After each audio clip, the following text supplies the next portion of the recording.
Какво се случва в ума на човек, който мисли прекалено много? Нека видим другото. Човек, който не мисли чак толкова много и знае какво трябва да прави през деня си, сега мисли за нещо, след 5 минути ще мисли за нещо друго и продължава да сменя мислите си, докато се появят неща, които трябва да прави и прави в ежедневието си. Но какво се случва, когато човек наистина мисли прекомерно много?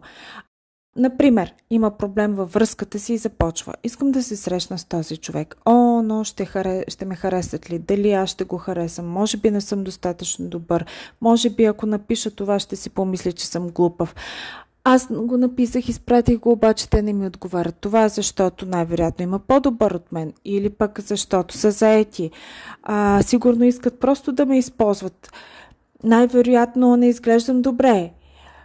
И така нататък, и така нататък. Сега, представете си това нещо при раздяла или житейска криза. Понякога се случва дори с нещо толкова просто, като това какво да хапна за вечеря или какво да си купя от магазина. С други думи, все едно не можете да живеете наистина живота си пълноценно. Просто не можете, защото този, който страда от това, сте точно вие.